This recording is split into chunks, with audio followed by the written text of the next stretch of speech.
है ना कि राष्ट्रीय जहरीला दल, मुझे लगता है कि ये उस पार्टी के लिए बहुत ही बेहतरीन।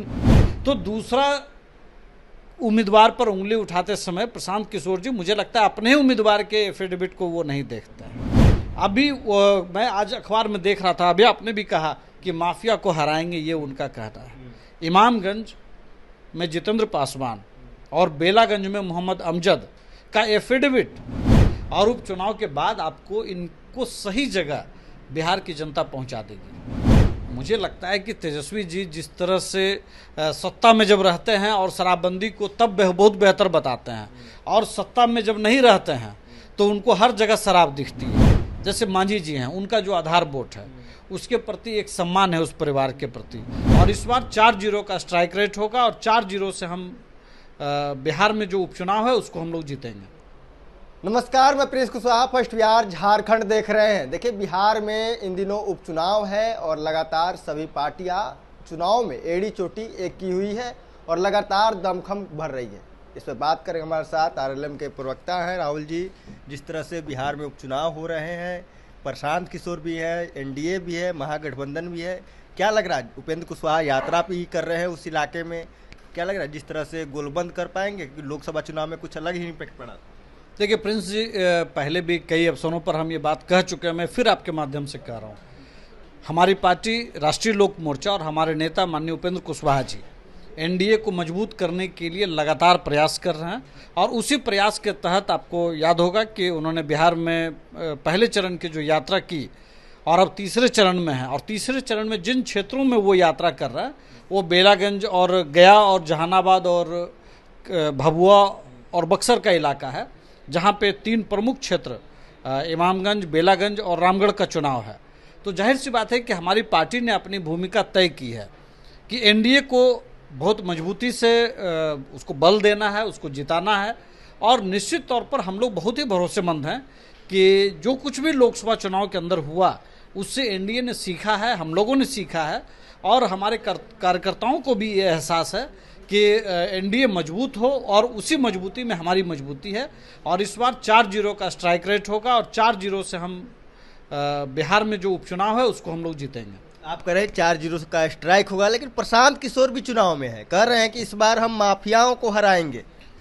देखिए, प्रशांत किशोर जी प्रयोग कर रहे हैं राजनीति में आने का। अभी तक उन्होंने जो प्रयोग किया था वो एक कंसल्टेंट के तौर पर था। पहली बार उन्होंने अपने उम्मीदवारों को उतारा है, इसलिए वो एक नया फॉर्मूला दिए हैं कि अगर आपका आईएएस अधिकारी कोई होगा पद पर, मान लीजिए कि कोई व्यक्ति जैसा आईएफएस अधिकारी को उन्होंने बनाया या किसी पूर्व सैन्य अधिकारी को वो लेकर के अपनी पार्टी में आते हैं, तो कहते हैं कि ये देखिए नया प्रयोग है, जबकि उस तरह के तमाम प्रयोग वो हो चुके हैं। अभी मैं आज अखबार में देख रहा था, अभी आपने भी कहा कि माफिया को हराएंगे, ये उनका कहना है। इमामगंज में जितेंद्र पासवान और बेलागंज में मोहम्मद अमजद का एफिडेविट चीख चीख कर कह रहा है अपहरण, रंगदारी, छिनैती और इससे गंभीर कई मामले, किसी पर 5 मामले, किसी पर 6 मामले अलग अलग कोर्ट में लंबित हैं, कोर्ट में विचाराधीन है, सब कुछ चल रहा है। तो दूसरा उम्मीदवार पर उंगली उठाते समय प्रशांत किशोर जी, मुझे लगता है अपने ही उम्मीदवार के एफिडेविट को वो नहीं देखते हैं।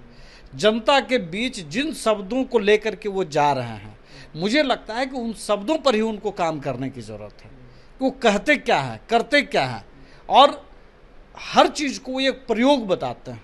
देखिए, बिहार में एक कल्चर रहा है उड़ती चिड़ै को हल्दी लगाने का। मुझे पूरी उम्मीद है कि इस उपचुनाव में भले इनको ये भ्रम हो कि नरेंद्र मोदी जी की जीत, नीतीश कुमार जी की जीत या नायडू जी की जीत इनकी जीत हो, ये भ्रम इस बार बिहार इनको निकाल देगा।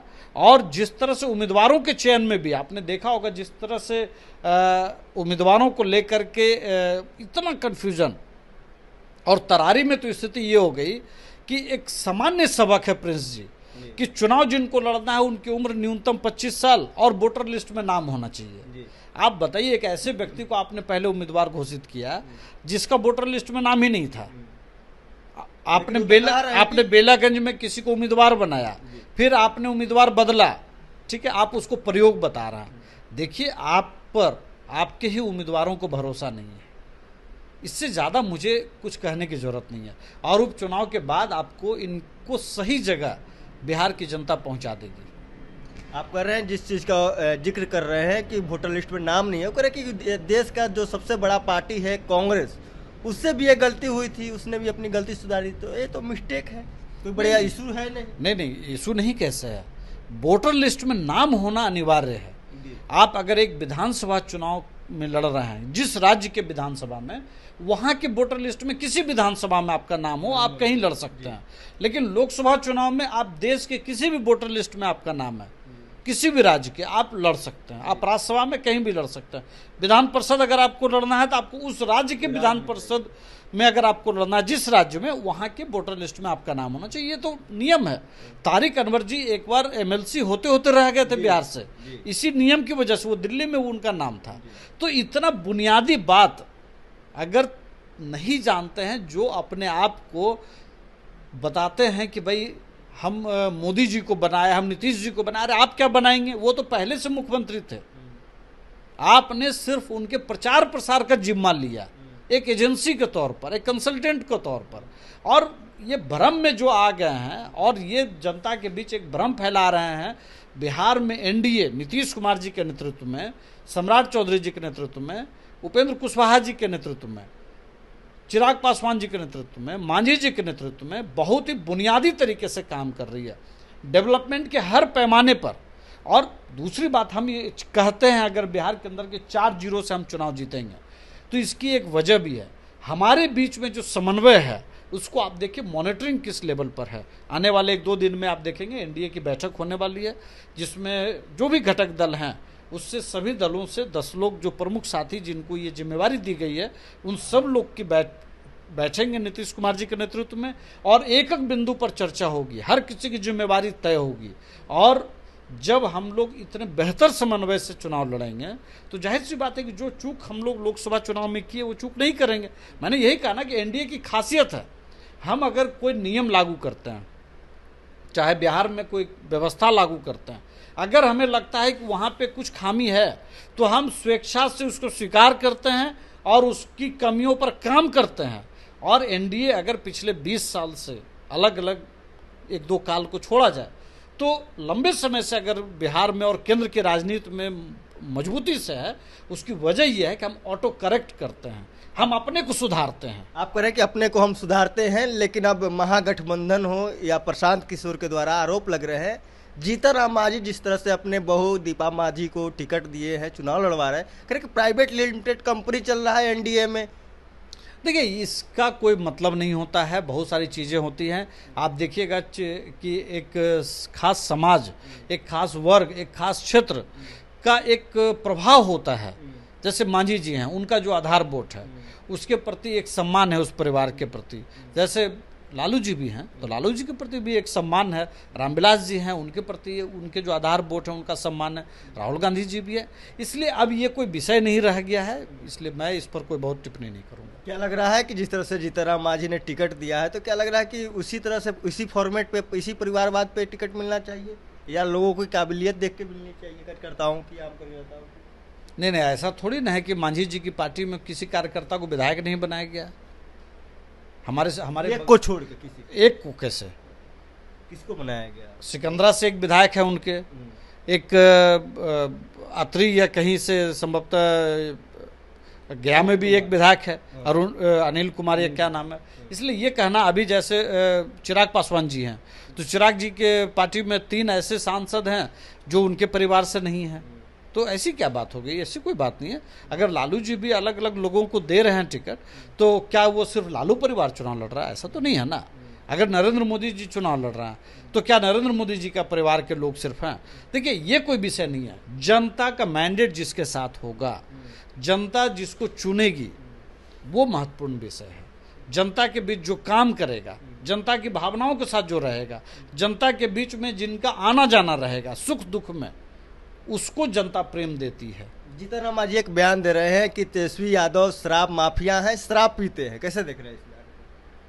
देखिए, मुझे लगता है कि तेजस्वी जी जिस तरह से सत्ता में जब रहते हैं और शराबबंदी को तब बहुत बेहतर बताते हैं, और सत्ता में जब नहीं रहते हैं तो उनको हर जगह शराब दिखती है। तो ये बात तो उनको बताना पड़ेगा कि इसका मतलब है कि जब वो सत्ता में थे तो उनको जरूरत नहीं होती थी, और सत्ता से जब बाहर चले गए हैं तो उनको हर जगह शराब दिख रहा है। तो ये जरूरत कब पड़ी जब दिखने की? इसका मतलब है कि कहीं न कहीं उनकी इसमें भूमिका है। तो इसलिए मांझी जी ने अगर कोई बात की तो उनको आके बताना चाहिए कि जब हम पिछले दिनों 2 बार जब नीतीश कुमार जी के साथ सत्ता में थे तब शराबबंदी बेहतरीन क्यों था और आज खराब क्यों है, और कल फिर नीतीश जी या किसी और गठबंधन के साथ रह करके चले जाएंगे तो शराबबंदी अच्छा हो जाएगा। इसलिए देखिए क्या है ना, मौका परस्त लोग हैं। और मुझे लगता है कि आरजेडी के बारे में जो एक है ना कि राष्ट्रीय जहरीला दल, मुझे लगता है कि ये उस पार्टी के लिए बहुत ही बेहतरीन ये है। ये सिर्फ लड़ाने और उकसाने और दंगाइयों को सम्मानित करने के लिए ये पार्टी जानी जाती है। भागलपुर दंगा का जो कामेश्वर जिसको कोर्ट ने सजा दिया उसको सम्मानित करने का काम किया आरजेडी ने, और अल्पसंख्यकों का रहनुमा भी ये कहलाना चाहते हैं। तो जितना विरोधाभास आपको आरजेडी में दिखाई पड़ेगा इतना विरोधाभास आपको किसी और पार्टी में नहीं दिखाई। दंगा की बात कर रहे हैं, लेकिन आप लोगों को भी सवाल खड़ा हो रहा है कि गिरिराज सिंह हिंदू स्वाभिमान यात्रा कर रहे हैं और जहाँ जहाँ जा रहे हैं भड़काऊ भाषण हो रहा है, दंगा हो रहा है। देखिए आपको एक बात बहुत मैं स्पष्ट कहूँ कि बिहार के अंदर लॉ एंड ऑर्डर का सवाल बहुत महत्वपूर्ण है। लॉ एंड ऑर्डर काम करता है। जब कभी भी बिहार के अंदर किसी ने यहाँ के सांप्रदायिक सौहार्द को बिगाड़ने की कोशिश की है, लॉ एंड ऑर्डर ने काम किया है। मुझे लगता है कि जिन चीज़ों को लेकर के आप कह रहे हैं, अगर ऐसी कोई भी कोशिश होगी, कानून व्यवस्था बिहार के अंदर दुरुस्त है, वो अपना काम करेगा। क्या लग रहा है प्रदीप सिंह को जेल भेजेगी सरकार? क्योंकि प्रदीप सिंह कर रहे हैं कि रहना होगा तो हिंदू बन कर रहना होगा और जय श्री राम कहना होगा। मैंने उनका बहुत बयान देखा नहीं है, लेकिन आप जो कह रहे हैं मुझे लगता है कि उनको अब सीखना चाहिए।